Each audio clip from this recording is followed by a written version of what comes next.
Renaud Père, bonjour. Bonjour. J'ai dit Renaud Père, j'aurais pu vous appeler Madame Z. Bonjour. Ah, vous auriez pu m'appeler Madame Z, effectivement, puisque ça a été effectivement le début de ce rassemblement, de cette candidature de la gauche unie. C'est né il y a à peu près un an autour de cette candidature fictive qu'on avait portée avec Lyon Capital à l'époque. Et c'était ça le projet, qu'à la fin vous soyez le chef de file donc, du PS, PC, Nouvelle Donne, Génération, Place Publique, PRG. Le projet, c'était pas une aventure individuelle, Madame Z, puisque c'était une candidature fictive et c'était surtout sur les grands défis de la métropole et le fait qu'il fallait apporter un projet de gauche pour répondre à la question des inégalités sociales, territoriales, la question de la transition écologique, puis aussi des enjeux démocratiques. Mais c'était donc pas une aventure individuelle, mais vraiment la volonté de rassembler le plus largement possible. D'ailleurs, vous avez évoqué des organisations qui sont dans la gauche unie, mais il y avait aussi Europe Écologie Les Verts, puisque l'interview de dévoilement, je vous rappelle qu'il y avait Grégory Doucet, et qu'on discutait sur justement la capacité que nous avions à travailler ensemble et les valeurs communes que nous pouvions partager. Donc c'était quand même la volonté de rassembler fortement la gauche et l'écologie pour proposer une nouvelle vision de la métropole. Les Verts vous ont fait défaut depuis? Les Verts sont passés par les instances de leur parti, de désignation des candidats, et effectivement, à ce moment-là, ils ont fait le choix de se compter au premier tour. Moi, je le regrette. Je le regrette réellement, puisque je pense qu'il faut que nous travaillions ensemble. C'était d'ailleurs exactement le message qui sortait de l'interview de Madame Z. Mais voilà, après, la volonté était intacte de mon côté de rassembler le plus largement possible. C'est comme ça qu'on a... Ça a pris un peu de temps, qu'on s'est mis autour de la table avec les socialistes, les militants de Génération, les communistes, mais aussi des représentants d'associations citoyennes, et puis des citoyens qui n'ont jamais été encartés d'une manière ou d'une autre, mais qui voulaient s'engager, et qui voulaient s'engager surtout pour proposer une vraie vision de cette métropole qui soit sensible à l'égalité sociale territoriale, avec des mesures fortes, en matière de logement, en matière de transport, en matière d'eau, en matière d'écologie, on pourra peut-être en parler, et puis qui voulait absolument que la gauche s'unisse pour proposer un projet, j'ai envie de dire un projet sans ambiguïté, c'est-à-dire un projet qui ne ressemble pas à ceux des marcheurs, qu'ils soient officiellement marcheurs, comme Gérard Collomb, ou dissidents marcheurs, mais marcheurs parmi les marcheurs comme David Kimmelfeld, en tout cas les deux présidents sortants de la métropole.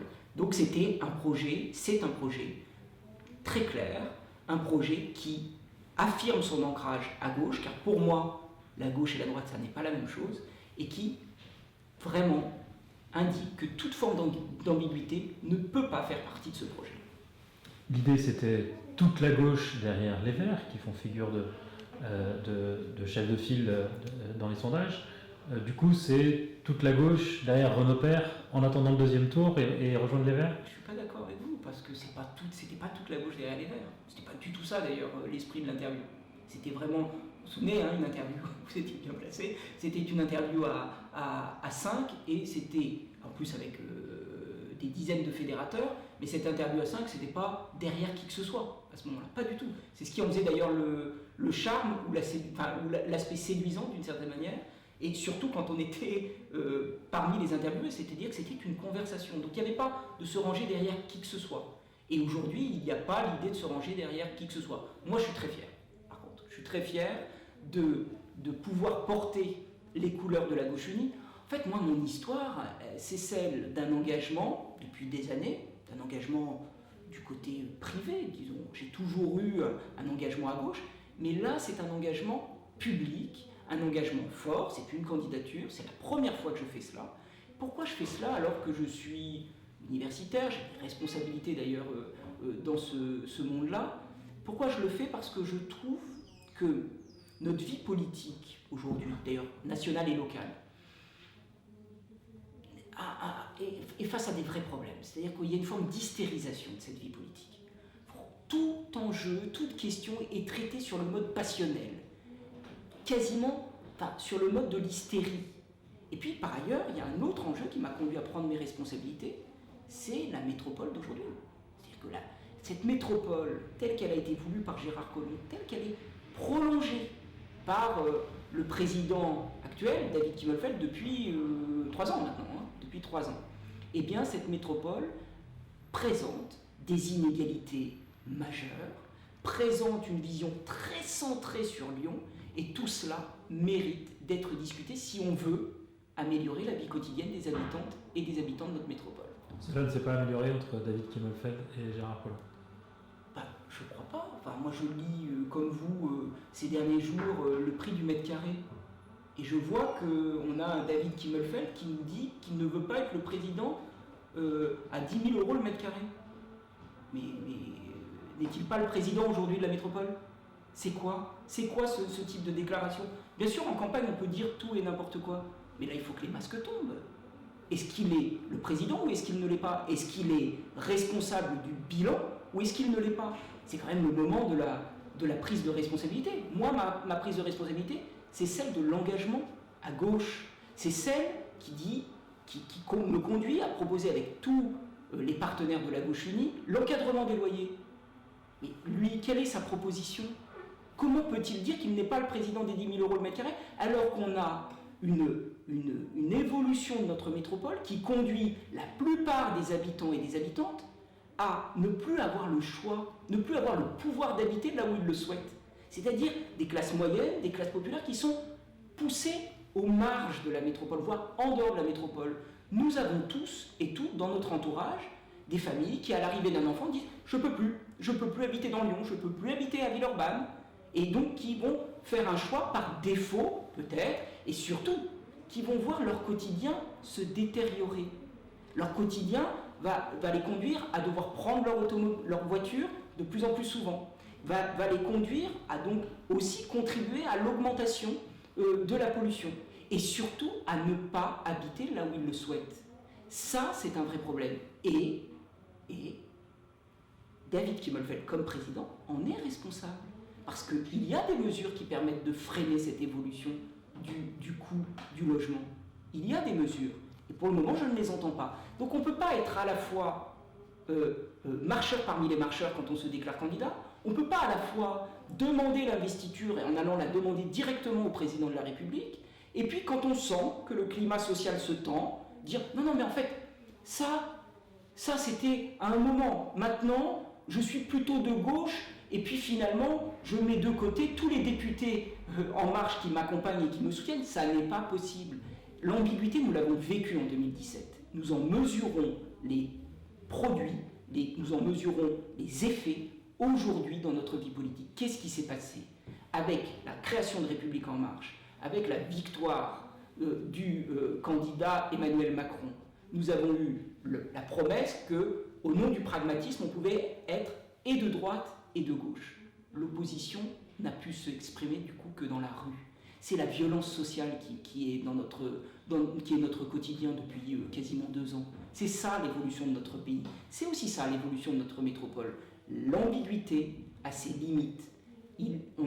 La droite et la gauche, ce ne sont pas les mêmes réalités. Et c'est bien pour cela que mon engagement a été celui de la clarté et celui de la responsabilité avec la gauche. Vous avez un peu expliqué les raisons de votre engagement.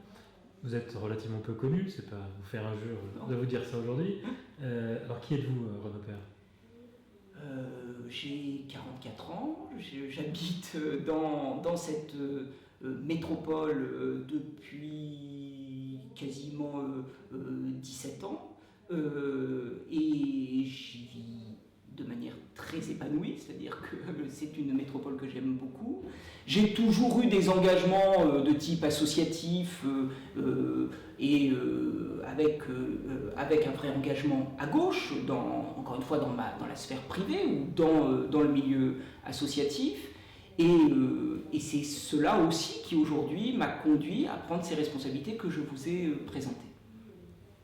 Et vous êtes donc le directeur de Sciences Po Lyon. C'est pas habituel d'avoir un responsable d'une institution universitaire, quelle qu'elle soit, qui soit candidat à l'élection métropolitaine. Est-ce qu'il n'y a pas une problématique sur ce sujet-là? Je ne verrais pas quelle serait la problématique. Il y aurait une problématique, il faut être très clair, si je faisais de mon institution une tribune. Et ça, je peux vous garantir que pour moi, il y a des lignes à ne pas franchir et que il est hors de question que j'utilise mon institution d'une quelconque manière. D'ailleurs, c'est vous qui rappelez que je suis directeur de cette institution. J'essaye de ne pas le mettre en avant. De fait... Il y a eu une pétition d'enseignants se plaignant de votre candidature à Sciences Po. Non. Enfin, en tout cas, il y a eu des enseignants qui s'en sont plaints, en tout cas. Ah non, je ne crois pas, en tout cas. Non, très clairement, non, ça, je vous garantis qu'il y a eu absolument... Il n'y a pas eu du tout de pétition, il n'y a pas du tout eu de protestation. Ils ont été informés, évidemment. Je n'ai pas indiqué dans quel camp je m'engageais de manière à ce qu'ils le découvrent par d'autres voies, hein, pour être très clair. Mais non, il y a absolument... Là, je suis obligé de démentir. Il n'y a absolument eu aucune pétition et aucune protestation de ce type-là. Et c'est normal. J'anticipe peut-être une prise de parole. Mais j'ai des enseignants qui se sont plaints de votre candidature auprès de vous. Il y a comme de votre engagement de manière récurrente depuis ces dernières années, puisque c'est pas votre premier engagement. Voilà, j'ai jamais caché mon engagement. Hein. Il était connu quand je me suis présenté à la direction. J'ai toujours dit que je veillerais évidemment à marquer les limites. Et puis, la preuve de la vitalité de cette institution, c'est qu'il y a des engagements de mes collègues sur d'autres listes. Et c'est ça qui est quand même la garantie la plus absolue de la grande liberté qu'ont les universitaires dans notre pays. Le directeur d'une institution comme Sciences Po a, quoi qu'il arrive, à discuter avec le président de la métropole, le maire de Lyon, notamment sur la question de ses locaux. Et est-ce que c'est pas un problème d'avoir été candidat soi-même contre celui qui aurait gagné, par exemple ? Mais je l'espère pas, vous imaginez ? Ce serait une vision de la démocratie absolument réductrice. C'est-à-dire que finalement nous ne pourrions dialoguer qu'avec un maire que si on avait la même couleur politique et que si on s'engageait à ne pas prendre la parole. Il y a la volonté véritablement de développer cette métropole, et je crois que ça a été le cas de Gérard Collomb comme de David Kimmelfeld. Il y a la volonté de la développer avec les acteurs universitaires. L'école que je dirige fait partie des institutions de renom dans cette métropole. Il me semble que tout le monde a intérêt à développer cela, et qu'il n'y a pas... Je ne peux même pas imaginer qu'il y aurait un chantage en disant « vous développez cette école, nous vous aidons à la développer qu'à condition que vous vous taisiez ». Ce serait quand même une conception tout à fait unique de la liberté d'expression. Vous n'avez jamais eu de problème avec Gérard Collomb de ce point de vue-là alors ? Depuis que je suis directeur, absolument pas. Absolument pas. Quel est en tant qu'enseignant, votre engagement, vos spécialités ? En tant qu'enseignant, je suis professeur donc, de sciences politiques et j'enseigne l'analyse des politiques publiques. Voilà, donc c'est l'action publique dans ses modalités d'action, dans ses transformations, la question des collectivités, la question de l'État, de ses transformations. On ne gouverne pas aujourd'hui comme on gouvernait il y a 30 ans. C'est aussi cela que j'enseigne à mes étudiants. Parmi vos écrits, j'en ai relevé deux qui me semblent peut-être vous conduire aujourd'hui à vous présenter, notamment ce que vous avez pu écrire en 2013, Lyon, ville internationale, la métropole lyonnaise à l'assaut de la scène internationale, 1914-2013. Est-ce que vous êtes un expert du développement international de la ville de Lyon ? Je ne sais pas si je suis expert, mais en tout cas ça a été un de mes sujets de grand intérêt. Je ne sais pas s'il y a un lien très honnêtement entre ces sujets-là et mon engagement, mais c'est vrai que c'était une certaine analyse de la métropole, de sa capacité à s'internationaliser. Et l'objet de ce livre, mais je crois que je peux aller assez vite sur ce point-là, c'était justement de montrer que tout n'était pas dans la politique de rayonnement de la ville de Lyon à l'époque.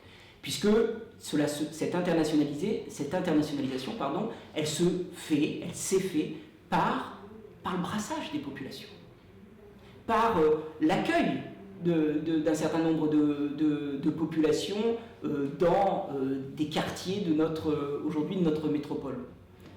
Prenez d'ailleurs dans ce livre l'exemple évidemment du quartier de la Guillotière, de la place du Pont, et on avait aussi cette idée qu'on avait là un brassage de différentes communautés. C'était véritablement pendant très longtemps la porte de la ville, avant le pont de la Guillotière qui permettait d'entrer dans la ville, et qu'on avait ce brassage-là. C'est aussi ça Lyon l'international, et peut-être que le clin d'œil, c'est que ça se situe à quelques mètres de l'intercontinental de l'Hôtel-Dieu, qui est un autre signe d'internationalisation. Mais n'oublions pas que cela se passe par l'accueil des populations.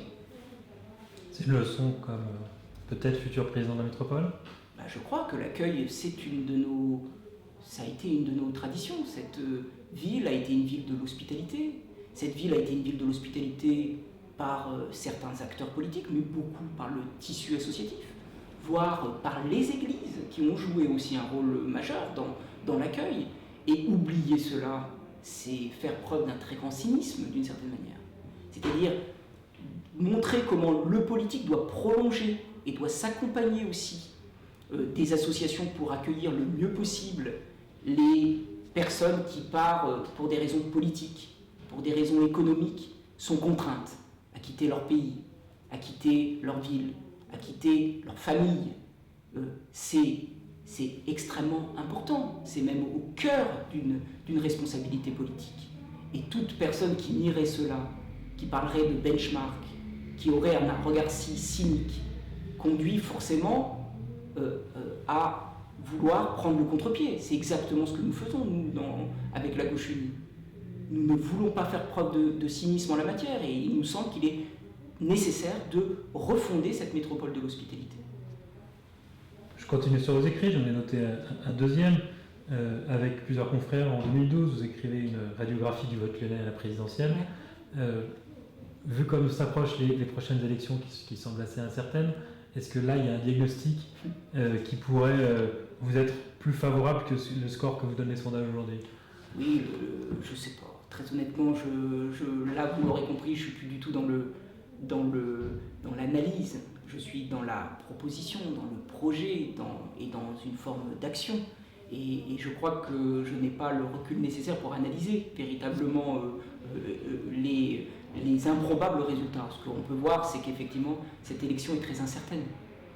Alors vous pointez des sondages qui montrent une petite évolution de notre côté, qui montrent des évolutions plus descendantes de l'autre, mais très honnêtement, comment on pourrait faire des plans sur la comète aujourd'hui, même si nous sommes à moins de 6 semaines, ou quelques semaines en tout cas, de cette échéance. Je ne sais pas ce qui va se passer, et ce n'est pas ces études-là qui permettront de le faire. Juste un point, cet ouvrage, c'était la volonté de croiser l'analyse électorale et l'analyse, une forme de sociologie urbaine par quartier.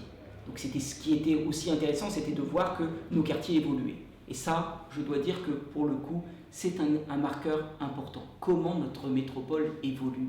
Comment se fait-il que pour une bonne partie des habitants et des habitantes, il n'est plus possible d'habiter dans une grande partie de cette métropole? Ça c'est ce qui m'interpelle le plus aujourd'hui. Beaucoup plus que l'analyse des résultats. Nous aurons bien le temps de le faire après. Là, il faut agir et agir vite. Il faut prendre ses responsabilités. C'est exactement ce que nous avons fait avec la gauche. Pour finir sur votre parcours, vous avez été directeur de Sciences Po ces dernières années, vous avez participé au développement de l'Université de Lyon et son extension sur Saint-Étienne. Dans quel état vous trouvez que l'Université de Lyon est aujourd'hui? Il y a plusieurs choses dans votre question. L'Université de Lyon, il y a une partie des établissements qui sont notamment l'Université de Lyon 1, de Lyon 3, l'Université Jean Monnet, et évidemment l'école normale supérieure, qui ont fondé ce qu'on appelle l'université cible, et qui peut revendiquer le terme d'Université de Lyon, au nom d'une candidature à un programme d'excellence. Puis il y a tout le reste. Il y a quand même autour de 130 000 à 140 000 étudiants sur ce site. Et là, nous sommes en train de construire une université quasiment à 2 vitesses. Moi, c'est l'ensemble de la communauté qui m'intéresse là, dans le cadre de cette candidature à la métropole de Lyon. C'est notamment la question de la vie étudiante, de la qualité de vie étudiante. Vous savez, on a été, je crois que Lyon a été classée 2 années de suite première ville étudiante en France par le magazine L'Étudiant. Vous pouvez se réjouir. Enfin, moi, les classements ne m'ont jamais mobilisé, m'ont jamais passionné. Mais néanmoins, j'ai vu que certains responsables politiques se réjouissaient. Il y avait quand même des alertes dans ce classement. C'est bien sûr le pouvoir d'achat et le coût de la vie. des étudiantes et des étudiants. C'est le logement étudiant qui pose problème. Et on a connu un drame il y a quelques semaines qui a montré que notamment cette question du logement était ciblée par une partie des étudiants. Et puis c'est encore une fois la capacité aussi peut-être à se déplacer, et notamment à se déplacer. Vous avez évoqué qu'il y avait 2 sites, Lyon et Saint-Étienne. Et donc c'est là-dessus que nous proposons d'intervenir avec la gauche unie. C'est d'abord en proposant très clairement des mesures qui permettront de réduire le coût de la vie. C'est la gratuité des transports en commun pour les étudiants et les étudiants. On ne le fait pas que pour eux, on le fait aussi pour tous les minima sociaux, on le fait aussi pour les scolaires, pour les apprentis, mais c'est une mesure forte aussi à destination des étudiantes et des étudiants. C'est bien sûr un programme important avec le Crous de rénovation d'une partie des résidences. Vous savez qu'on a des résidences qui sont dans des situations de quasi-insalubrité pour certaines. Ça a été pointé notamment pour la résidence Mermoz, donc c'est un point important. Et puis, c'est aussi un programme à destination de l'ensemble des habitantes et des habitants, qui est un grand programme de transport en commun, à la fois de métro circulaire, peut-être que j'y reviendrai, et de RER. Enfin, cette vie étudiante, c'est la première image que donne notre métropole à l'extérieur. On accueille beaucoup d'étudiantes et d'étudiants qui viennent de l'extérieur de notre métropole. Il faut qu'il y ait des maisons des étudiants un peu de partout. Pour le moment, il n'y a qu'une maison des étudiants dans le quartier, dans le 7e arrondissement, rue de Marseille. Il en faudra au moins 2 autres. Une sur le campus de Bron, qui est un lieu important de la vie étudiante dans notre métropole, et enfin une autre sur le campus de la Doua, qui est un lieu également crucial. Je reviens tout de même sur ma question de l'Université de Lyon, l'université cible. Ça a été un peu l'alpha et l'oméga des politiques métropolitaines ces dernières années, parce qu'il fallait rassembler les universités pour nous faire exister sur le classement de Shanghai, sur la scène internationale. Le bilan qui est souvent fait, c'est que, au final, on n'a pas progressé dans les classements, on a perdu beaucoup d'énergie sur une logique d'internationalisation, et on n'a pas profondément réfléchi l'enseignement, la manière peut-être d'organiser les universités, d'organiser les campus, et on fait le constat, beaucoup d'enseignants font le constat d'une université qui est prête à se faire ubériser, qui est un peu dépassée peut-être aujourd'hui. Alors, je partage une partie des éléments qui sont présents dans votre question. Je pourrais vous en parler pendant des heures. Moi, je crois qu'en fait, on a fait croire qu'on pouvait être compétitif sur le classement de Shanghai et sur d'autres classements en pilotant ça depuis le centre. En fait, ça reste une politique étatique d'aménagement et de mise en concurrence de différents sites. C'est pas comme ça que la plupart des grandes universités se sont construites dans le monde. Et puis par ailleurs, il y a un problème d'échelle.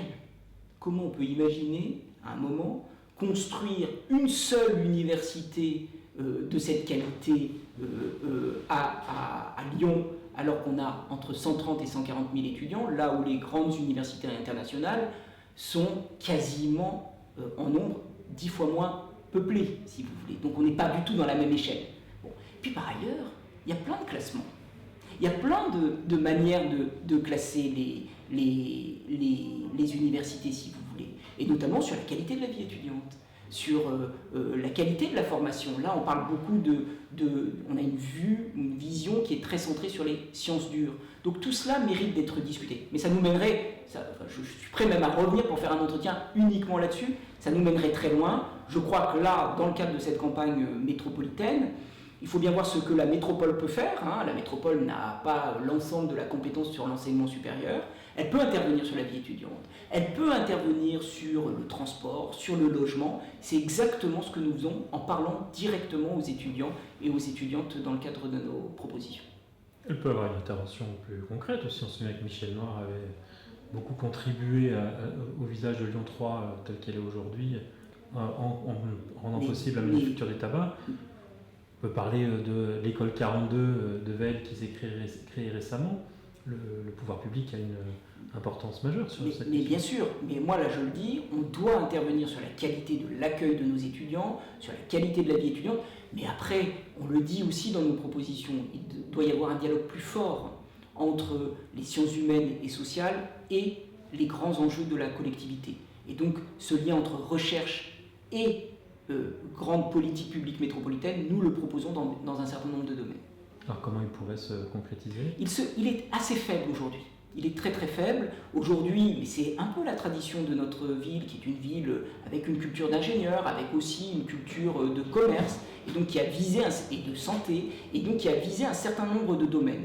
Et en négligeant peut-être la qualité de la recherche en sciences humaines et sociales qui permet de penser une partie de l'usage des transports en commun, qui permet de penser la nécessité aussi de l'égalité des territoires. On a des géographes, on a des sociologues qui nous permettent aussi d'orienter l'action, et il faut les associer à la prise de décision. En tout cas, c'est un projet qui me porte, que je regarde avec intérêt et auquel je suis particulièrement attaché. Venons aux grandes lignes de votre projet. Donc vous avez déjà donné beaucoup de pistes. Une que vous n'avez pas abordée, qui fait, me semble-t-il, une de vos singularités, c'est l'idée d'une régie de l'eau. Il y a une volonté de remunicipaliser un certain nombre de services publics comme ça. Vous êtes un peu communiste, finalement, Renaud Père ? Ça n'est pas ma famille politique d'origine, mais néanmoins, les communistes font partie de notre union, mais ce n'est pas ça le projet. Le projet, il est très clair, c'est que l'eau, c'est un bien commun. L'eau, c'est un bien commun. Longtemps, on l'a pensé comme une ressource illimitée. Et on pensait qu'on pouvait utiliser sans compter. Sans penser que surtout, l'eau faisait partie d'un cycle très long et très étendu qui allait à la fois de la pluie et de sa pollution, qui pouvait avoir des effets sur notre agriculture et sur notre alimentation. Et donc, il fallait avoir une vue d'ensemble de cette eau. Puis, par ailleurs, c'est le bien premier. Sans eau, il n'y a pas de vie, on le sait très bien. Donc tout bien commun ne peut pas être régulé par le marché. Ça n'est pas possible. Ça n'est pas possible de confier ce bien commun à une société qui aura des dividendes, qui aura une perspective de marché. Donc, c'est cela, à la fois sur le plan politique et sur le plan philosophique, qui nous a conduit à proposer le retour en régie publique. Pour faire quoi ? Parce qu'à la limite, on pourrait dire, oui, mais finalement, est-ce que ça va vous permettre de faire des choses nouvelles ? Pour au moins 2 éléments très concrets, pour être vraiment très concret. D'abord, une nouvelle tarification. Les premiers mètres cubes, ceux qui sont essentiels à la vie, à la fois pour boire et pour se laver, ces premiers mètres cubes seront gratuits. Donc ça, c'est une tarification solidaire, sociale, qui est extrêmement importante. Et puis, c'est-à-dire que très concrètement, encore une fois, on ne peut pas considérer que consommer de l'eau pour boire et pour se laver, c'est comme consommer de l'eau pour une visée de loisirs type piscine. Vous rejoignez complètement les idées de Paul Ariès qui conseille votre concurrente Nathalie Pérez. Non, mais qui n'est pas le seul, très, très clairement. C'est-à-dire qu'il y a il y a des collectifs dans notre métropole qui ont produit aussi une expertise qui est extrêmement intéressante. On est un certain nombre effectivement à proposer cela, mais nous, en tout cas, nous le faisons sans aucune ambiguïté. Puis le deuxième élément qui est important, c'est qu'aussi, l'eau, c'est un bien commun qui doit être mis à disposition aussi dans l'espace public. C'est très clairement, on le sait, la nécessité d'équiper une partie des communes de fontaines et de bains-douches. Et ça se fera très clairement dans un pacte métropolitain, donc ça nous sort un peu de la question de l'eau, un pacte métropolitain renouvelé que nous nourrons avec l'ensemble des communes. C'est aussi ça, la vision de la métropole que je défends. C'est-à-dire une politique de proximité. Nous allons travailler, nous allons créer cette métropole de la proximité, cette métropole du coin de la rue, d'en bas de chez soi. Cette métropole qui va travailler avec les communes en disant « Vous avez été élus avec tel et tel engagement, nous les prenons au sérieux. » On n'a pas forcément été élus sur la même étiquette politique, mais on les prend au sérieux. Ça répond aussi à votre question justement de l'importance de l'étiquette politique dans la conduite d'une action publique. Je pense qu'il y a le temps de l'élection, puis il y a le temps de l'action. Et donc, il faut prendre en compte aussi les engagements municipaux. Et puis, nous avons été élus sur un certain nombre d'engagements. Et ensemble, on se met des priorités à horizon 3 ans. L'eau doit absolument faire partie de ces priorités. Et à horizon 3 ans, à l'échéance de ces 3 ans, on évalue ce qu'on a réussi à faire. Et puis, on peut engager la deuxième partie du mandat ensemble. Voilà. Avec l'eau, vous avez l'exemple, avec les fontaines et les bains-douches, de la nécessité d'équiper une partie des communes. Mais de la même manière, nous aurons aussi des équipements sportifs que nous ferons ainsi dans le cadre de ce pacte métropolitain avec les communes. C'est aussi ça, la métropole de la proximité. Je pense que, par exemple, puisque c'est toujours autour de l'eau, il est nécessaire d'avoir des équipements de type piscine plus nombreux dans notre métropole, des piscines collectives, vous l'aurez compris, c'est-à-dire de proposer aux habitants et aux habitantes la capacité d'avoir accès à la fois pour des visées de loisirs, mais aussi et surtout des visées éducatives. Vous savez quand même qu'il y a un drame dans notre pays, c'est qu'on a un nombre de noyades en augmentation.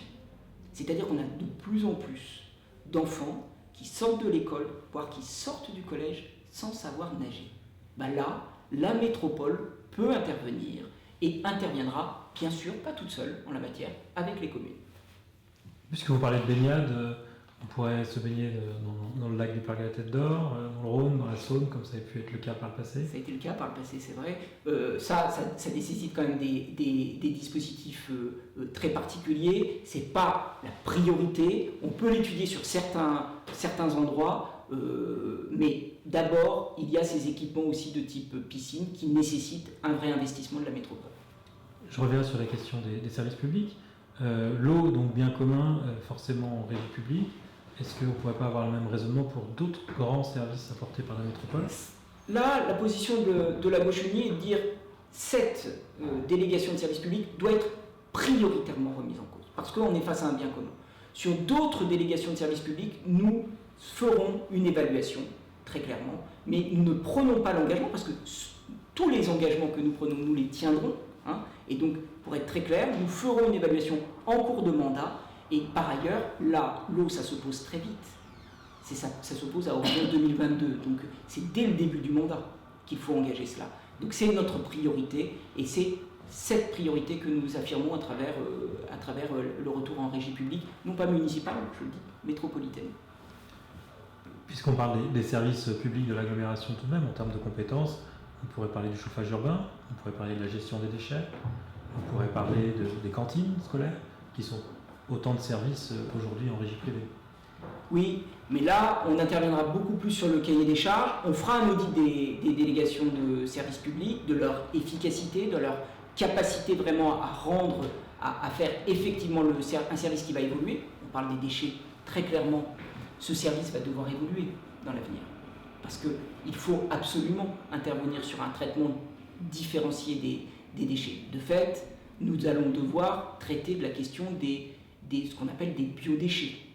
Nous allons devoir nous poser la question du devenir aussi des incinérateurs. Et comment on peut, très clairement, à la fois via un tri encore accentué des déchets, diminuer d'abord ces déchets, et nous mettons un objectif, très clairement, qui est la réduction de 50% quand même de ces déchets. Donc c'est un objectif très ambitieux que nous affirmons, qui suppose un nouveau rapport, là encore, à nos déchets.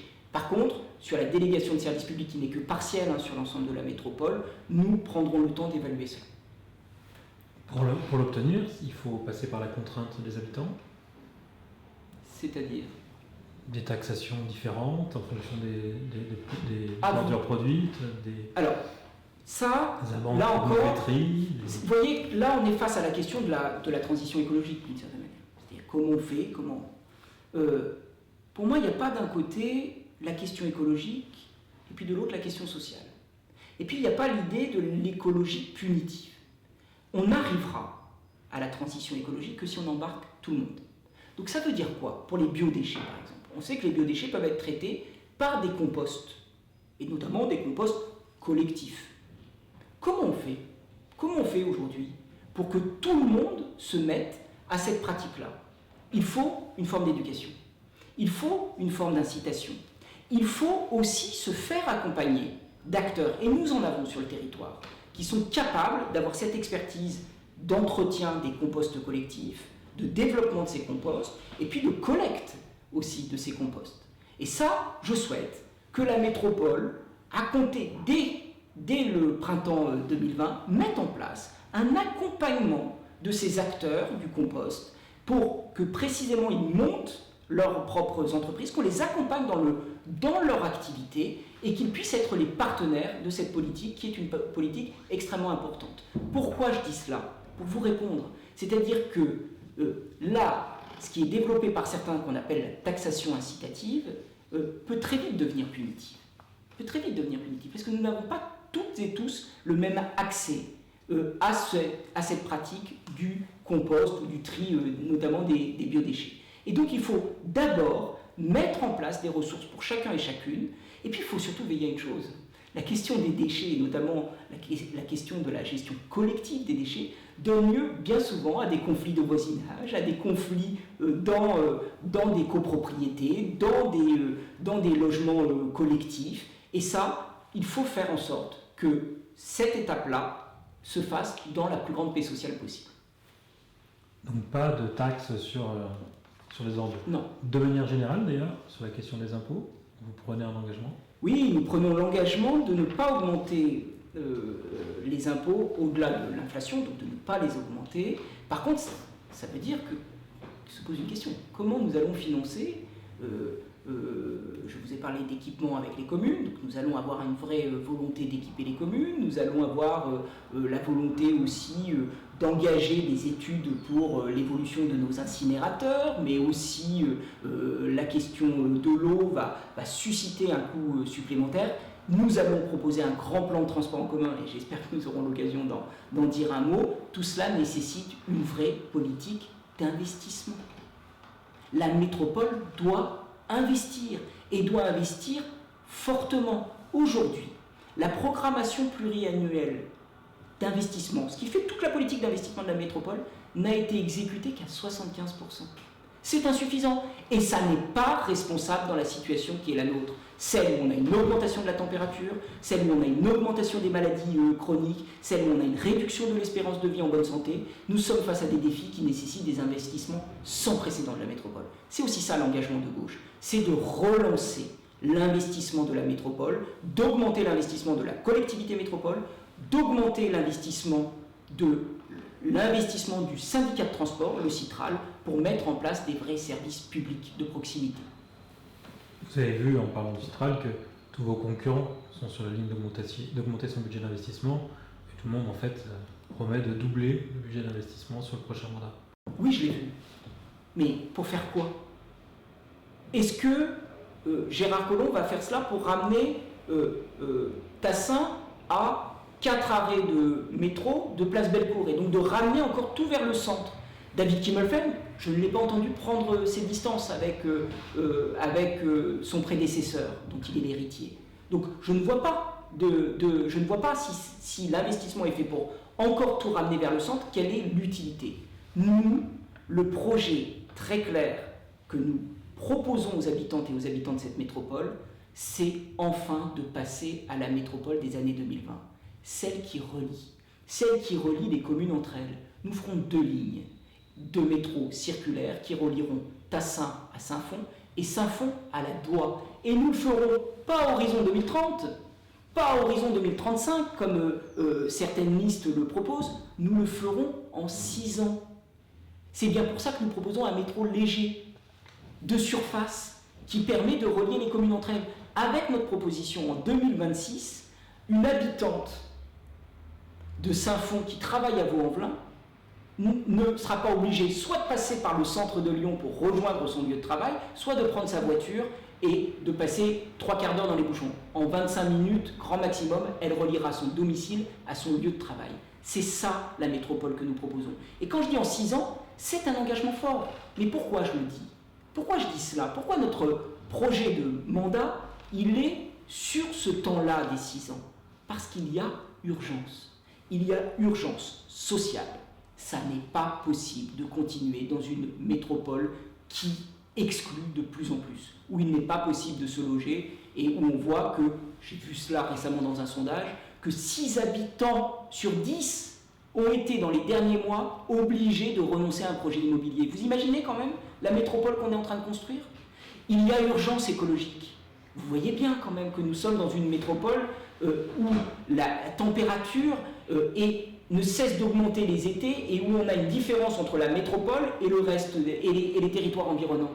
Et qu'est-ce que ça fait ça? Ça fait que, très concrètement, nous avons des maladies chroniques de plus en plus nombreuses, nous avons une espérance de vie en bonne santé qui diminue, et puis nous ne pouvons plus supporter. L'été 2019, nous avons vécu 2 canicules coup sur coup. Quelle que soit notre condition physique, nous avons tous subi cela. Et cela, ça nécessite d'intervenir fortement. Alors bien sûr, on pourrait claquer des doigts en disant « il y a une injonction à la transition écologique ». Et quoi que vous fassiez, vous pouvez avoir peur parce que vous allez passer par la transition écologique. Mais ça, ce n'est pas le rôle du politique. Le politique, il doit accompagner. Il doit permettre à celles et ceux qui n'ont pas accès par leurs propres ressources pour faire face, qui ne peuvent pas par leurs propres ressources faire face à cette transition écologique, d'y faire face par des biens publics, par des services publics. Pour le dire très concrètement, c'est plus facile de faire face à la transition écologique quand on habite dans certains arrondissements de Lyon-Centre et où on peut se déplacer à pied ou à vélo que quand on est obligé d'utiliser sa voiture pour venir travailler. Donc il faut bien proposer concrètement à nos habitants et aux habitants de l'ensemble de la métropole et aux habitants et aux habitantes des 59 communes et pas simplement d'une commune en négligeant les 58 autres. Il faut bien leur proposer une solution alternative. Puis enfin, il y a quand même aussi une nécessité démocratique. Il faut que cette métropole existe. Il faut que cette métropole, on la perçoive. C'est là qu'il y a l'essentiel des compétences et dans quelques semaines, la plupart des électeurs ne savent même pas qu'ils vont devoir voter pour leur conseiller métropolitain. Vous imaginez quand même la pratique de la démocratie que nous avons? La conception de la démocratie que nous avons? Nous ne savons même pas et nous n'allons même pas investir le vote qui a le plus de conséquences sur notre vie quotidienne. Ça n'est pas ma conception, ça n'est pas la conception de la gauche unie. Et donc il faut absolument permettre d'associer davantage les citoyens et les citoyennes à la prise de décision et d'associer aussi les communes et arrêter de mettre en concurrence la métropole avec les communes. 6 ans pour agir sur ces 3 urgences. C'est ça le projet que nous proposons. Et donc, je tiens à cette échéance des 6 ans. Vous verrez que la plupart des autres listes nous proposent encore des infrastructures en transport en commun qui s'étalent sur une 12aine d'années, voire une 15aine d'années. Si je comprends bien, vous ne voulez plus de l'anneau des sciences, ce périphérique dans le SEV, mais vous répondez à ceux qui sont mobilisés contre, à la place, on va faire un train. Nous ne voulons pas de l'anneau des sciences. Nous ne voulons pas de l'anneau des sciences, nous pensons que c'est une infrastructure d'un autre âge, il faut le dire très clairement. Moi, je suis toujours surpris quand même qu'on se pose la question du périphérique, parce que j'ai remarqué qu'on a tous intégré cette expression anneau des sciences. Bon, c'est le bouclage du périphérique, hein, on va quand même, parce que l'anneau des sciences, ça veut strictement rien dire, mais c'est un nom cosmétique pour une réalité qui est un périphérique. Madame dans ce premier entretien, je pense très concrètement qu'il est quand même très surprenant qu'on se pose encore la question en 2020. Aujourd'hui, ça n'est plus possible de le faire. Il faut être très clair, nous sommes face à des défis qui sont perceptibles et il n'est plus possible de proposer des infrastructures routières de ce type. Mais nous avons un maire de Lyon qui a été président de la métropole et avant président de la communauté urbaine depuis quasiment 20 ans. Or, le dernier tronçon périphérique a été bouclé, me semble-t-il, dans les années 90. Qu'a-t-on fait pendant 25 ans? Pourquoi doit-on se poser aujourd'hui la question du bouclage? Aujourd'hui, ça ne sera pas possible. Donc effectivement, je réponds de 2 manières. Nous répondrons de 2 manières. D'abord, avec le premier métro circulaire. C'est un périphérique de métro que nous proposons, qui permet de desservir Hôpitaux Sud, Saint-Fond, Tassin avant, mais aussi Vénissieux, le campus de Bron, Bron Aéroport, mais aussi le campus de la Doire, sans oublier Villeurbanne-Saint-Jean et Vaud. Donc voilà la réalité de la métropole d'aujourd'hui. Voilà la vraie proposition que nous faisons aux habitantes et aux habitants. Mais ça ne suffira pas. Ça ne suffira pas. Il faudra engager un dialogue dès les premières semaines du mandat avec la région Auvergne-Rhône-Alpes, avec la SNCF, pour qu'il y ait enfin un réseau express régional dans l'aire urbaine de Lyon. Pourquoi je vous dis cela? Parce qu'aujourd'hui, nous avons dévitalisé une partie des villes environnantes, des bourgs et des villes environnantes. C'est le cas de Tarare, c'est le cas de Roanne d'une certaine manière, c'est le cas d'Annonay, c'est le cas d'une partie de la Saône-et-Loire, c'est le cas d'une partie de l'Ain, c'est le cas également du Nord-Isère, qui sont entièrement tournés vers, j'allais dire la métropole de Lyon, mais quasiment vers Lyon, et dont une partie de la population travaille dans notre métropole.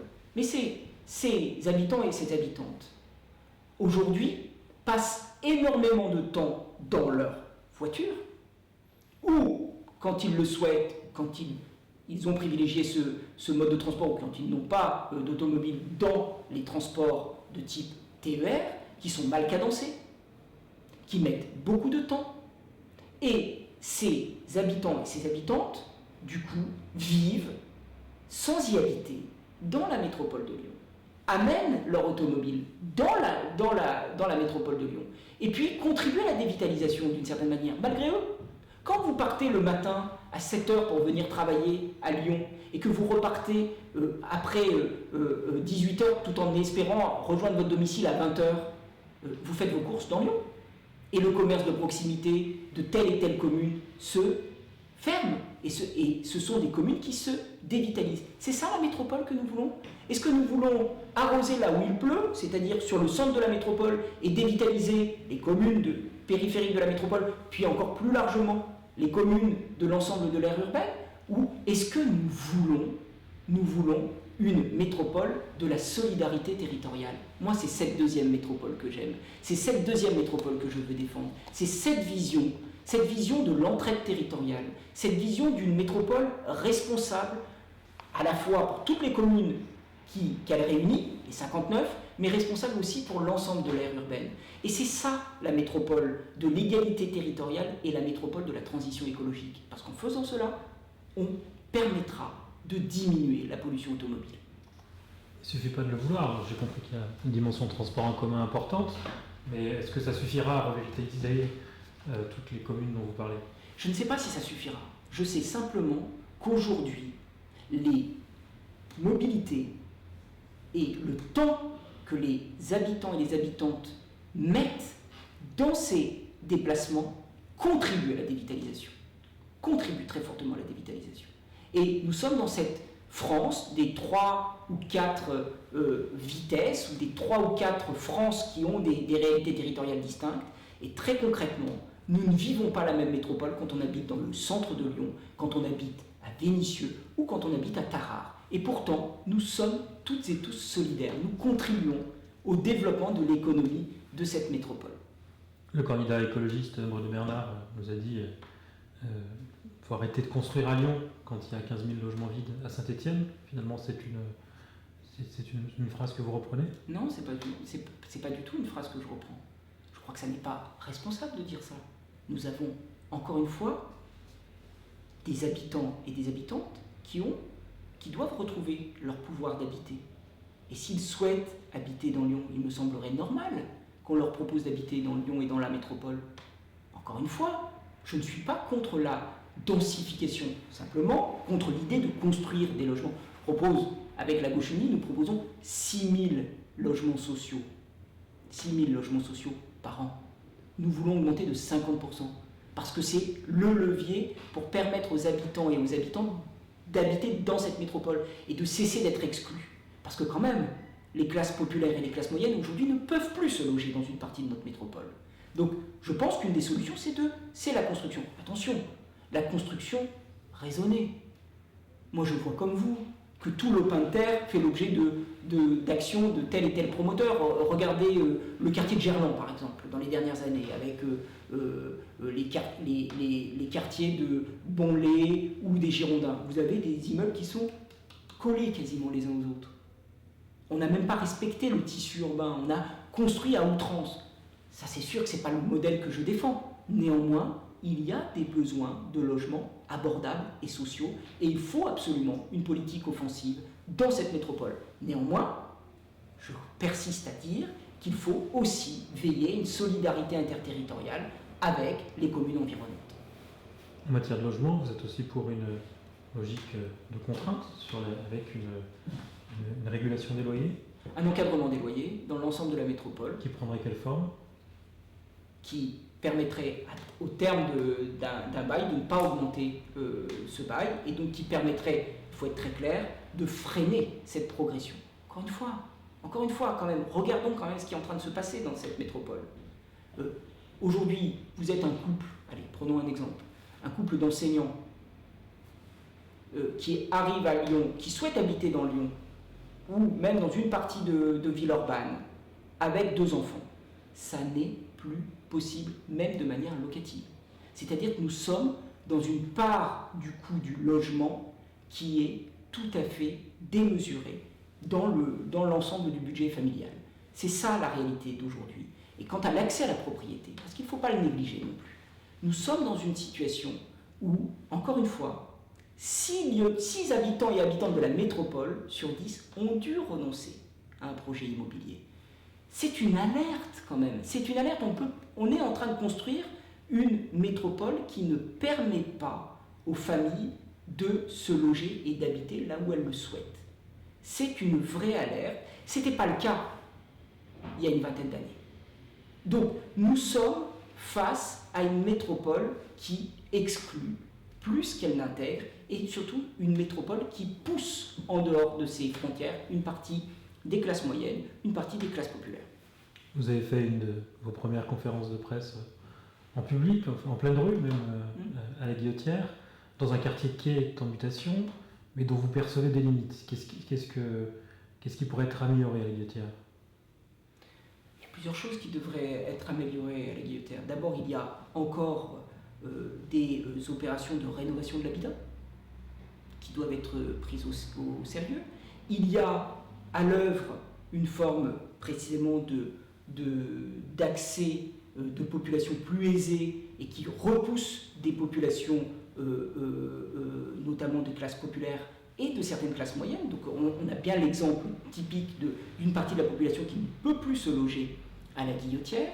Pour la rénovation et la rénovation de l'habitat, il faut intervenir de manière très offensive. Je vais vous prendre un exemple qui n'est pas lié au domaine, au secteur locatif. Parlons de la propriété. Nous avons dans notre métropole, et c'est vrai, ça peut être vrai de la Guillotière et d'autres quartiers, nous avons des foyers, des familles qui ont un bien qu'ils ont pu acquérir par héritage. Ou s'ils sont vieillissants, ils ont un bien, mais ils n'ont pas forcément les ressources ou la capacité à emprunter pour le rénover.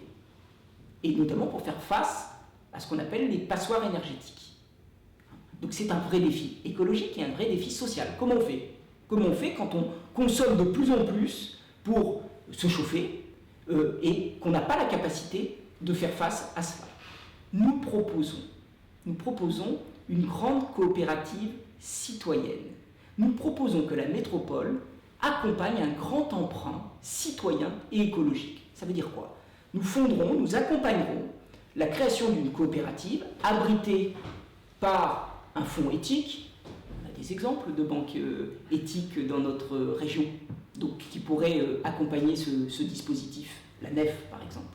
Donc nous proposons cette coopérative, des particuliers, mais pourquoi pas certaines petites entreprises pourraient prêter une partie de la somme, placer une partie de la somme auprès de cette coopérative, et les foyers que je viens d'évoquer, qui n'ont pas la capacité de passer par des circuits bancaires classiques, pourraient emprunter à un taux préférentiel une somme pour rénover leur habitat.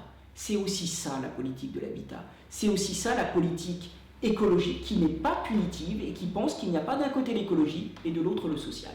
C'est exactement ce que nous voulons proposer aux habitants et aux habitantes dans cette métropole.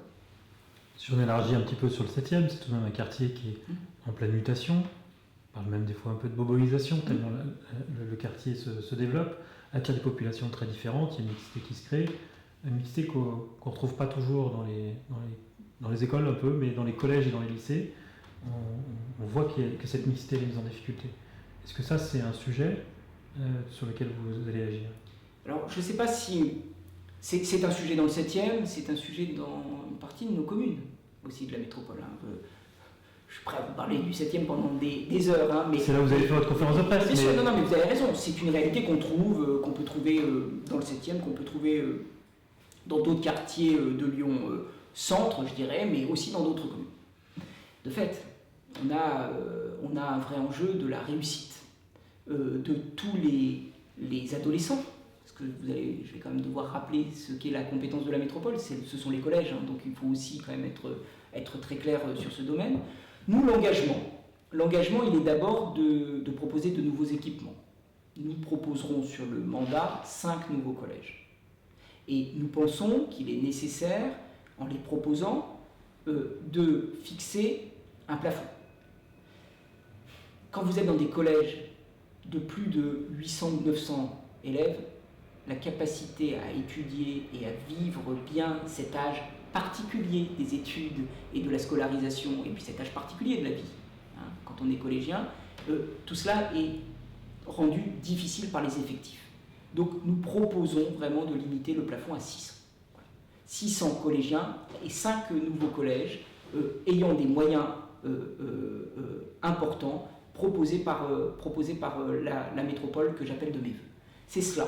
C'est cela un élément important qui permettra aussi de rééquiper en collège public une partie de la métropole. Ça n'est qu'un début, hein, encore une fois, enfin, évidemment. Hein. Ils seront où ces 5 collèges ? Nous sommes en train de faire des propositions, et puis par ailleurs, il faut quand même le dire, hein, le but c'est aussi de travailler avec les communes. Je l'ai dit, donc je ne vais pas commencer à vous dire on va faire un grand pacte métropolitain avec les communes en voyant quels sont les besoins et les besoins que nous devons juger prioritaires, et d'emblée vous dire, je sais exactement où nous allons les mettre.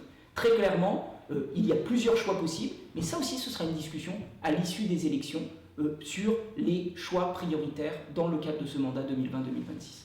Vous allez réouvrir le collège Morisset à la Croix-Rousse ? Non, mais bon, le collège Morisset, vous voyez bien que là c'est un enjeu qui est tout à fait autre.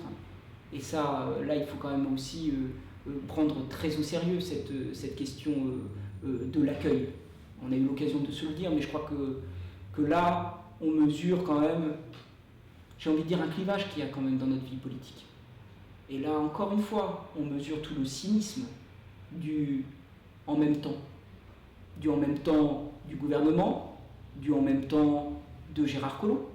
Il faut préciser, le collège Morisset, c'est le collège qui aujourd'hui est squatté par à peu près 200 jeunes, pour la plupart d'origine africaine, dont une cinquantaine qui se disent mineurs. Exactement, et qui vivent dans des conditions très limites. On est dans une situation où on doit absolument proposer autre chose. On doit avoir des équipements pérennes dans cette métropole. Il faut arrêter de laisser squatter des logements sans qu'ils soient véritablement accompagnés. Ils le sont en l'occurrence, mais par quoi ? Par la bonne volonté des habitants, et des habitantes, et de certains collectifs, et d'associations. Mais là-dedans, la collectivité joue un rôle mineur. Or, elle a un devoir, c'est d'accompagner les mineurs non accompagnés précédemment. Voilà. Et donc, cela, il faut que ça se fasse à travers des structures dignes. Ça n'est pas possible qu'on laisse des lieux qui ne le sont pas dignes, ou qu'on cède cela à des hôtels et à des vendeurs de sommeil, d'une certaine manière. Je le dis aussi simplement que cela. Parce que cette question, quand même, cette question de l'accueil, d'abord, elle fait partie de notre culture, j'ai envie de dire, à Lyon. Je l'ai dit, ça a été le lot, ça a été l'engagement d'acteurs forts du tissu associatif. Et il y a de nombreuses associations qui ont joué un rôle majeur ces dernières décennies en la matière. Ça a été un rôle à un moment quand même, il faut le dire, de l'ensemble des églises qui ont joué un rôle important quand même dans notre ville et dans notre métropole. Et donc moi je suis choqué. Je suis choqué quand j'entends le maire de Lyon parler de benchmark, hein, vous vous souvenez, au moment de son épisode gouvernemental, et de traiter cela avec cynisme. Mais enfin, je crois qu'on doit toutes et tous penser à ces mineurs non accompagnés, comme on dit, comme s'ils étaient nos enfants. C'est ça qui a conduit aussi à prendre des responsabilités. Quand je vous parlais tout à l'heure d'hystérisation de la vie politique, on a non seulement une hystérisation, mais un cynisme. Un cynisme qui nous fait accepter qu'il y ait, à quelques mètres de chez nous, des enfants qui ne sont pas sûrs de pouvoir manger dans la journée, qui ne sont pas sûrs de pouvoir boire, se laver, et qui vivent dans des conditions qu'on ne pourrait pas accepter pour qui que ce soit normalement. On a perdu cette part d'humanité. Et il est du devoir du responsable politique et de la responsable politique de faire en sorte qu'il y ait des solutions.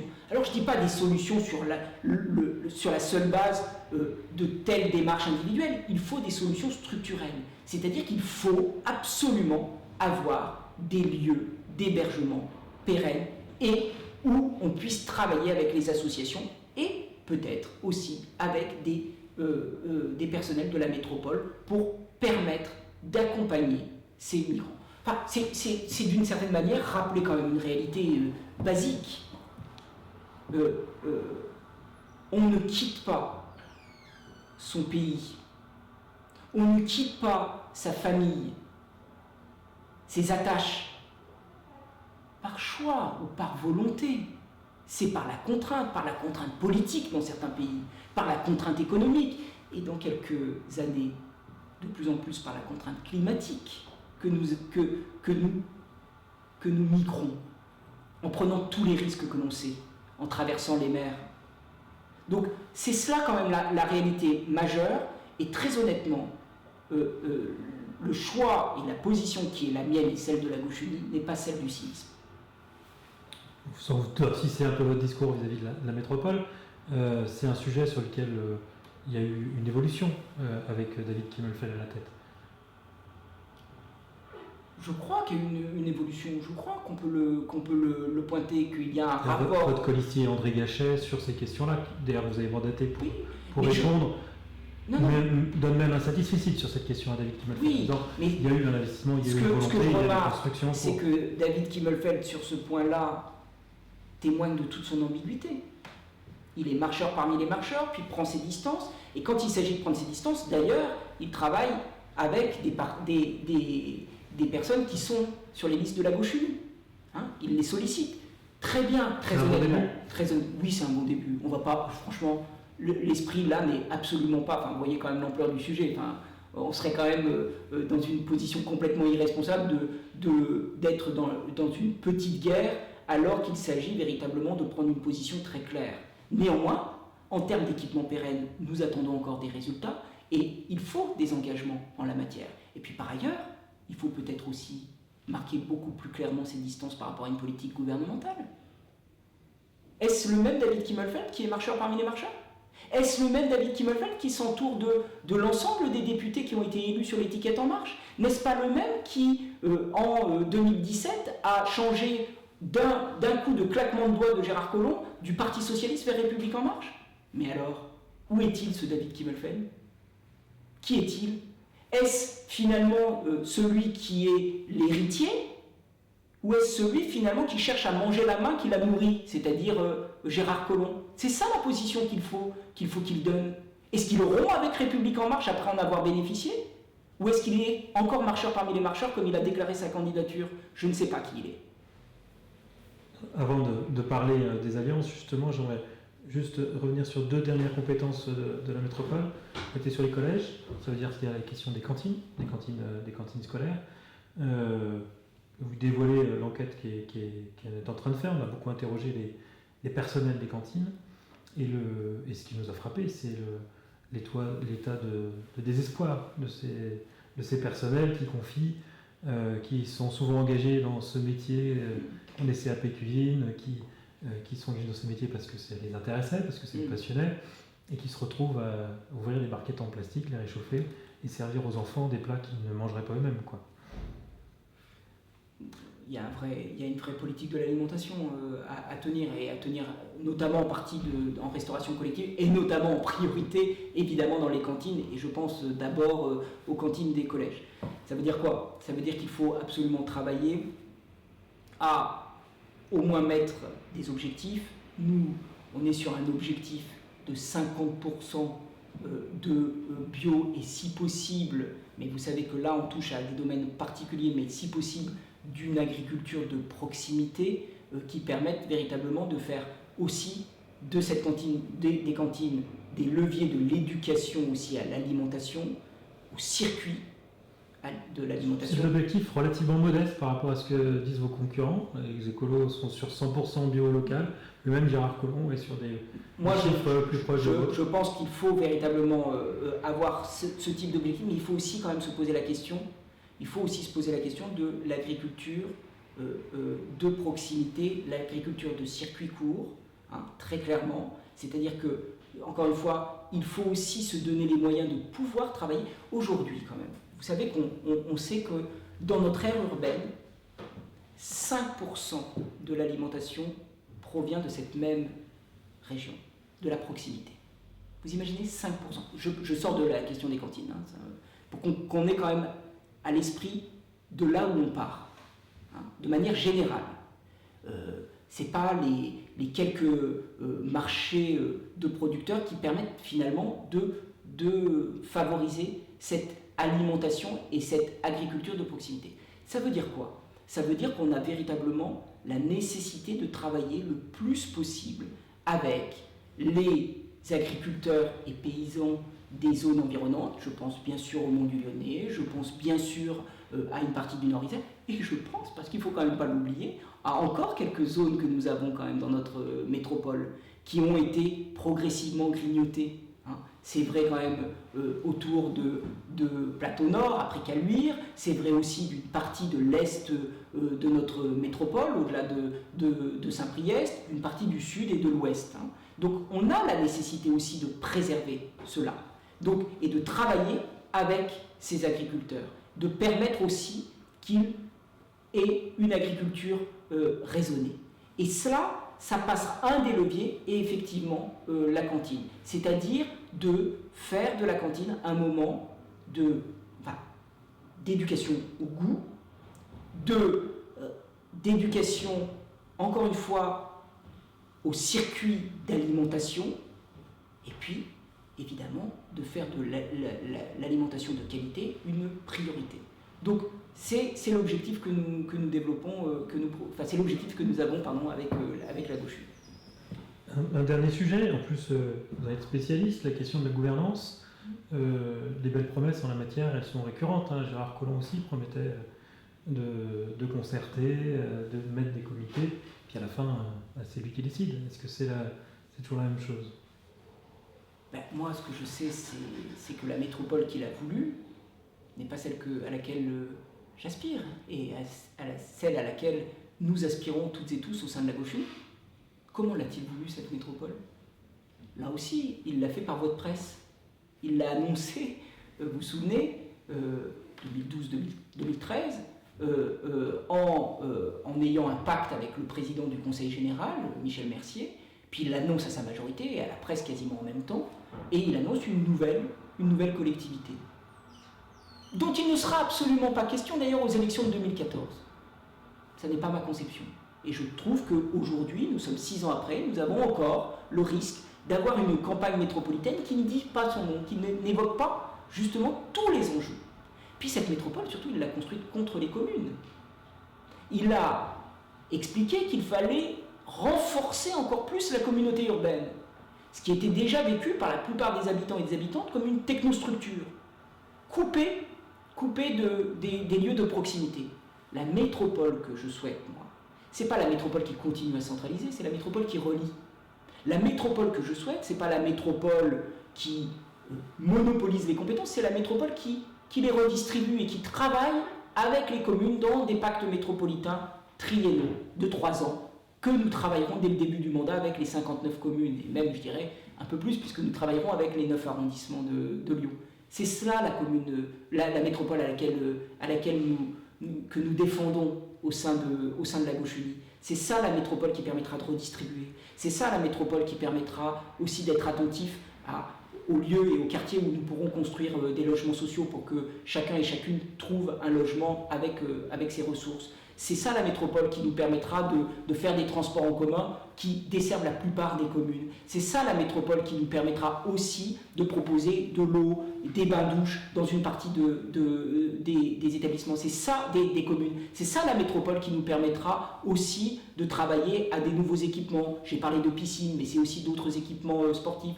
C'est ça la métropole qui nous permettra, dans les mairies, d'avoir un bureau qui permettra à un agent de la métropole d'être au contact des habitants et des habitantes, des 1 400 000, 1 500 000 habitants de cette métropole. Vous imaginez quand même que dans quelques semaines, nous allons voter pour la 2e collectivité de France, après Paris. Et que nous avons un débat qui est pour le moment très réduit. C'est le sort, non seulement d'1 500 000 habitants de cette métropole, mais plus largement, c'est la vie quotidienne de la plupart des habitants et des habitantes de cette aire urbaine qui est concernée. C'est un enjeu majeur en termes sociaux, en termes écologiques, en termes démocratiques.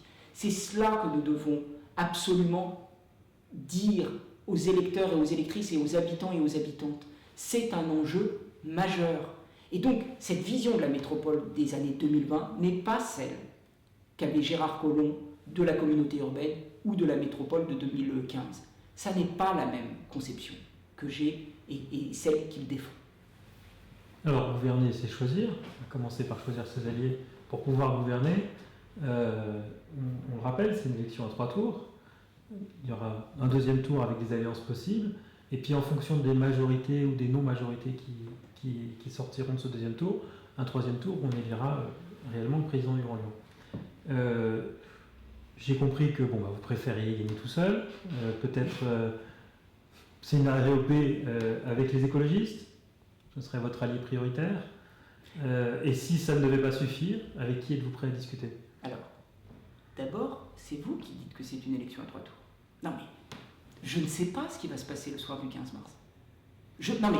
Ce sera une élection à 3 tours, quoi qu'il arrive. Et vous non plus. Alors d'abord, il faut quand même rappeler aussi que c'est une élection peut-être à 3 tours, parce que le mode de scrutin qui a été proposé empêche véritablement un débat complètement métropolitain. La seule solution, si on voulait vraiment que l'ensemble des habitants et des habitantes se prononcent sur les grands enjeux de cette métropole, c'était une circonscription unique. Je le dis parce que c'est quand même important. C'est quand même important, ce découpage pose quand même des questions. Mais ça, c'est un débat qui peut apparaître technique, néanmoins, il est nécessaire. Il est nécessaire de le dire. Alors ensuite, il y a plusieurs possibilités. La première possibilité, c'est que nous soyons majoritaires. Que nous soyons en position d'emporter la conviction des électeurs et des électrices. Vous comprendrez... Pas ce que donnent les sondages pour l'instant. Mais non, mais vous comprendrez que moi je ne vais pas me caler sur les sondages ou sur quoi que ce soit, mais que là on est dans le temps de la démocratie et que le but c'est de montrer que notre programme propose ce que ne proposent pas les autres et que par ailleurs, que ce programme il est faisable et il est responsable par rapport aux défis que je vous ai présentés. C'est le premier quand même point que je suis obligé de dire.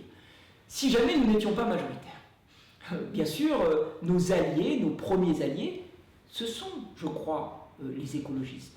Ce sont les écologistes, parce que c'est avec eux que nous avons envie de faire face à ces défis. Je pense qu'ils ont tendance quand même à plutôt mettre d'abord la question écologique avant de penser à la question sociale, qui est une urgence vraiment majeure, et que par ailleurs, encore une fois, il n'y aura pas de transition écologique si nous n'arrivons pas à embarquer chacun et chacune. En tout cas, nous serons face à ces défis, mais nous laisserons beaucoup d'habitants et d'habitantes sur le bord du chemin si nous n'avons pas des mesures offensives en matière d'égalité sociale.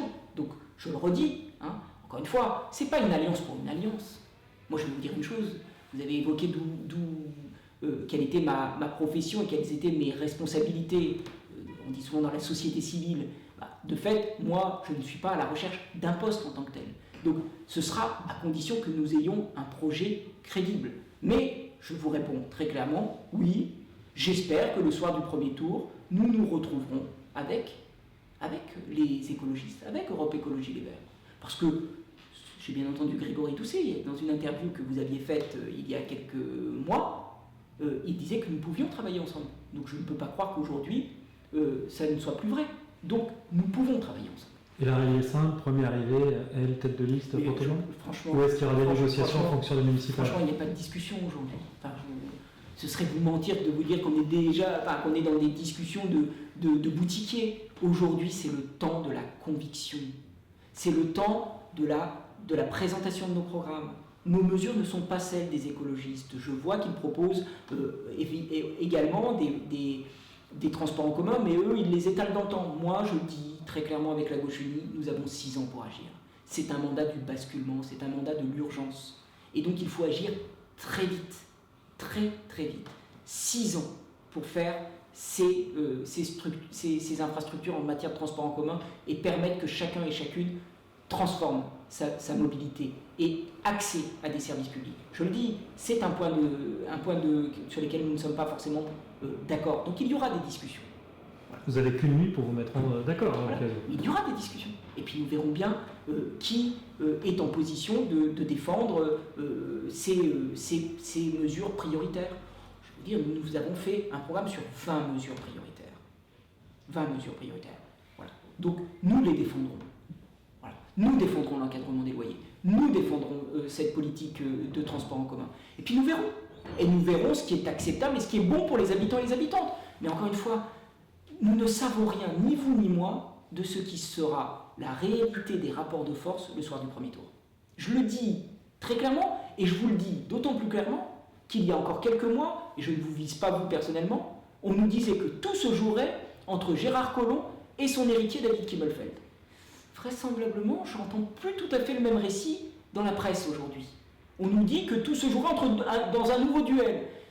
C'est peut-être une manière de nous appeler à la prudence et de nous rappeler que le duel final ou que l'alternative ou la vraie alternative finale n'est peut-être pas encore connue. On a compris que c'est relativement simple avec les écologistes, je mets des guillemets, mais peut-être que ça ne suffira pas. S'il faut élargir la majorité encore, est-ce que vous êtes prêt à discuter avec votre ancienne alliée Nathalie Perrin-Gilbert ? Mais Nathalie Perrin-Gilbert a fait un choix du parcours personnel. C'est d'ailleurs là-dessus que nos chemins se sont séparés, quand le moment où elle a fait un choix d'un parcours personnel. Moi, j'ai voulu absolument, et je ne me serais pas présenté, si ça n'avait pas été le cas, j'ai voulu le rassemblement des forces de gauche, le rassemblement des hommes et des femmes qui pouvaient se retrouver dans un programme ensemble autour des 20 propositions dont j'ai eu l'occasion de vous présenter un certain nombre de points saillants. Ça ne répond pas à mes questions. Non, mais je vais vous répondre. Il est évident qu'en faisant ce choix, qui est plus difficile d'essayer de rassembler, le dialogue n'a pas pu se nouer avec Nathalie Perrin-Gilbert. Mais si demain, au nom du rassemblement, au nom d'un programme clairement de gauche, d'une alternative de transformation sociale, écologique, sur les points que nous avons pu évoquer, et qui ne mettent pas la question des personnes au premier plan, si ce rassemblement-là est possible, mais bien sûr qu'il se fera. Je suis certain que les hommes et les femmes de gauche de cette métropole souhaitent qu'il y ait une vraie alternative, qu'il y ait une vraie transformation de cette métropole. Et j'espère que Nathalie Perrin-Gilbert le souhaite. La vraie question, c'est, le souhaite-t-elle quand elle se présente dans la métropole en ne se présentant que dans un certain nombre de circonscriptions, et notamment de Lyon-Centre, et en appelant à transformer la métropole à partir de Lyon. Vous l'aurez compris, le projet que nous portons, la gauche unie, n'est pas le même. C'est celui de transformer la métropole avec les 59 communes. Et en ne mésestimant pas, loin de là, les 58 autres communes que Lyon. Donc c'est ça quand même la réalité. Mais demain, au soir du premier tour, j'espère que tout le monde reviendra à la raison et qu'il y aura une possibilité d'une vraie majorité œuvrant à la transformation de cette métropole. Vous l'avez dit, après les scénarios, beaucoup de choses sont possibles. On entend parler d'une alliance François-Noël Buffet, Gérard Collomb même, qui serait là potentiellement une alliance quand même très, très forte si elle avait lieu. Mais donc dans un scénario où votre alliance avec les écologistes, donc j'entends peut-être Perrin-Gilbert, ne suffirait pas, avec qui êtes-vous prêt ou pas à discuter ? Je ne vous pose pas la question de Cotarac, je ne vous pose pas la question de François-Noël Buffet. Mais Je vous pose celle de Gérard Collomb quand même. Est-ce que l'alliance avec Gérard Collomb peut revenir? Mais non, je vous le dis, je pense que la vraie ambiguïté est du côté des marcheurs. Elle est du côté des marcheurs. Et que cette ambiguïté, elle présente des effets aujourd'hui dans notre vie politique, nationale comme dans notre vie politique locale. L'ambiguïté n'est pas bonne pour la démocratie. Ça n'est pas bon. Donc, il n'y aura pas d'alliance avec République En Marche, avec les marcheurs. Ça n'est pas possible. Je ne les vois pas sortir de l'ambiguïté. Sur un certain nombre de domaines, je ne comprends pas leur vision de la métropole. Donc, il reste quelques semaines, et pour le moment, je ne vois aucune sortie de l'ambiguïté. Au contraire, je vois plutôt des hommes et des femmes qui s'enfoncent dans l'ambiguïté, qui prennent leur distance par rapport au gouvernement quand ça les arrange, et puis qui s'entourent de la plupart des marcheurs de la métropole. Donc je ne comprends pas. Ça n'est pas lisible. Et ce qu'on doit aux habitants et aux habitantes, c'est de la lisibilité. C'est le clivage national qui dictera le périmètre des alliances au niveau local. Mais encore une fois, c'est surtout la clarté. Qui est favorable à l'encadrement des loyers? Qui estime qu'il y a des inégalités croissantes? Comment peut-on dire qu'on n'est pas le président? Ça peut être dans les négociations. Comment peut-on dire qu'on n'est pas le président du 10 000 € le mètre carré quand on est président de la métropole? C'est de la pirouette. C'est de la pirouette politique. À un moment où il faut être particulièrement responsable et particulièrement conscient de la parole que l'on porte. J'ai entendu que vous avez répondu à la question que je n'ai pas encore posée, parce que je vous ai posé celle de Gérard Collomb. Je voulais savoir s'il y avait une différence pour vous entre Gérard Collomb et David Kimmelfeld. Mais il y a une différence. Moi, j'ai de la sympathie pour David Kimmelfeld. Et d'ailleurs, pour moi, il est sympathique. Cet aspect-là, il n'est pas à négliger. Néanmoins, il est l'héritier de Gérard Collomb. Vous savez, moi, contrairement à... pas sympathique, si je vous Non, mais du coup, il en tire toute sa légitimité politique. Donc c'est facile aujourd'hui. Encore une fois, c'est facile de se placer comme concurrent alors qu'il n'a pas rompu sur les fondamentaux. Je le dis aussi clairement que cela. Moi, vous savez, contrairement à un certain nombre de candidats, je ne dois rien à Gérard Collomb. Moi, je n'ai jamais été candidat. C'est la première fois que je suis candidat.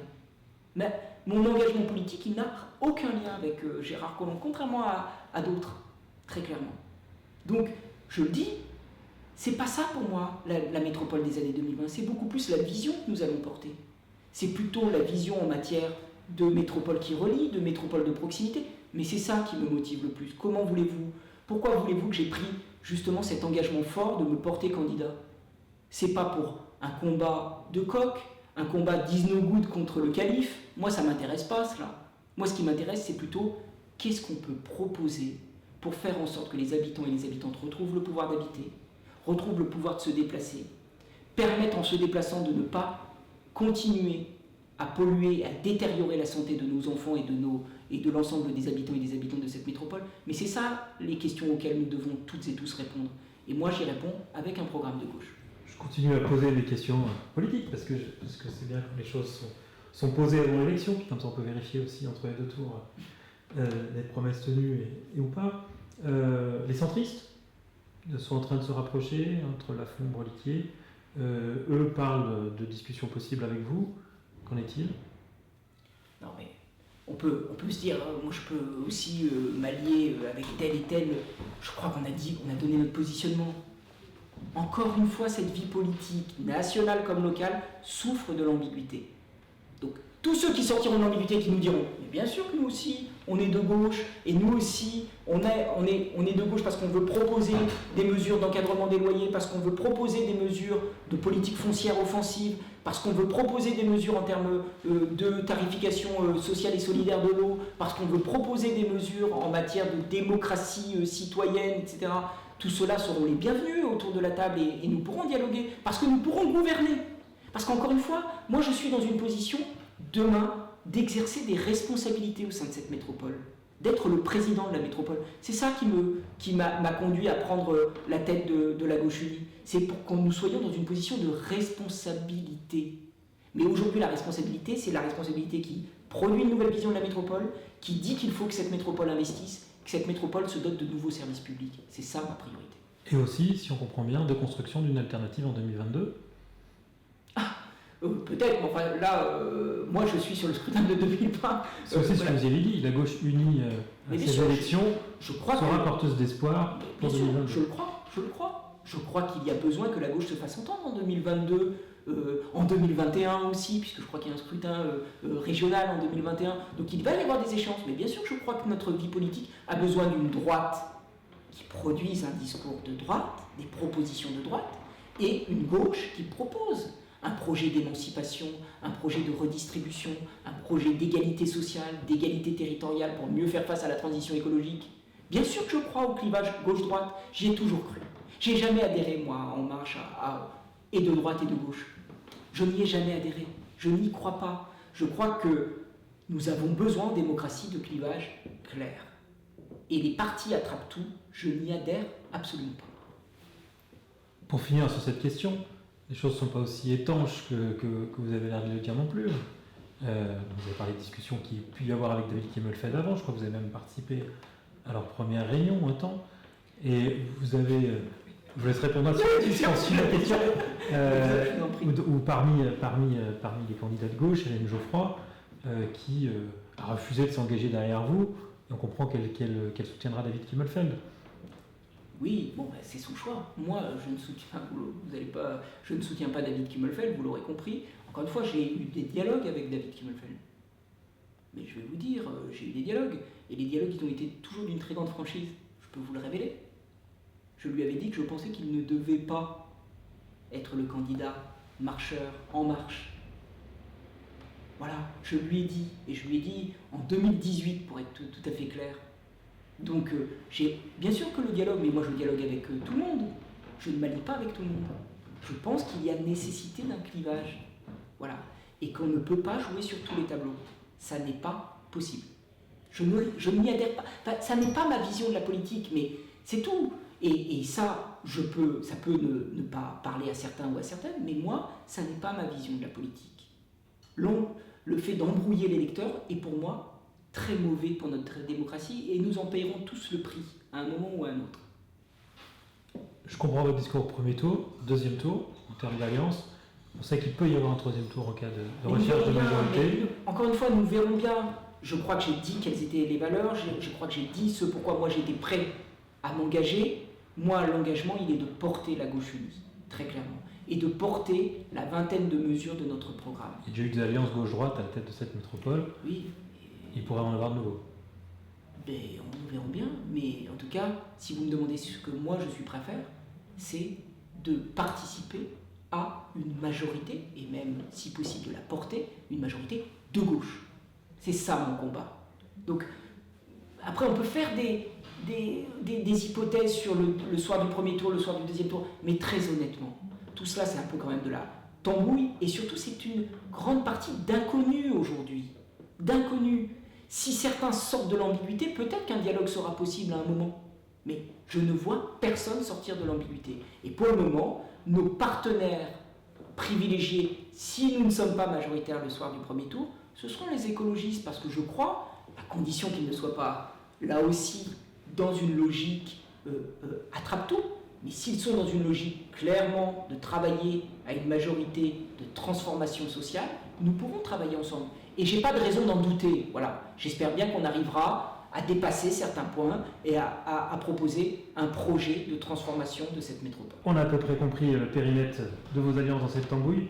Une dernière question. Vous avez fait votre portrait chinois sur votre plaquette électorale. Je me permets de le faire avec mes questions lyonnaises. Vous avez un héros pour Lyon ? Vous savez, moi, franchement, je ne raisonne pas trop en héroïsation de qui que ce soit. Moi, l'idée qu'il y ait des personnes... Moi, mes héros, ils sont du côté des romans, du côté de la vie, de la création. Voilà, donc j'ai du mal à vous répondre à cela. Je suis admiratif d'un certain nombre d'engagements dans le milieu associatif. Voilà, donc, mais vous donnez une figure, je ne l'ai pas à l'esprit ainsi. Enfin, c'est pas trop mon mode de raisonnement. Un zéro ? Non plus, parce que je crois que ce serait caricatural, et puis surtout qu'en ce moment... Vous connaissez personne à Lyon ? Si, mais très honnêtement, vous dire, pointer telle ou telle figure politique, puisqu'on serait tenté, après notre entretien, d'être plutôt sur le milieu politique, voilà, non, c'est pas trop mon mode j'ai pas ce raisonnement manichéen. Je suis pour le clivage politique, vous voyez, mais pas dans un caractère manichéen de dire il y a telle personne qui est forcément admirable et telle personne qui est forcément à rejeter. Vous avez compris où était ma famille politique, je crois que je l'ai dit très clairement. Il y a des personnes avec qui je ne pourrais pas travailler, pour autant ça n'en fait pas des zéros. Si d'abord ils ont été élus, c'est aussi qu'ils ont convaincu des habitants et des habitantes, et même bien souvent la majorité, et donc qu'ils ont tout le respect qu'on doit leur porter dans la tradition républicaine de nos institutions. C'est ça ma vision de la vie politique et donc cette idée de l'héroïsation et de l'individualisation de tout cela me parle pas. Alors peut-être un lieu qui symbolise le lion que vous aimez? Un lieu qui symbolise le lion que j'aime, je dirais le quartier de la Guillotière peut témoigner notamment d'une partie du lion que j'aime, ce lion du brassage justement qui fait toute sa force à condition que les uns et les autres y trouvent leur place. Et c'est aussi ça, on n'a pas eu l'occasion d'en parler, la question de la qualité de la vie, de la question aussi des espaces publics qui soient accueillants pour chacun et chacune. Et là-dessus, on a encore des efforts à faire, mais je pense qu'on aura peut-être l'occasion d'en reparler. Ça me permet de remercier l'accordé Guillotière qui nous accueille aujourd'hui. Merci Renaud Père. Merci beaucoup.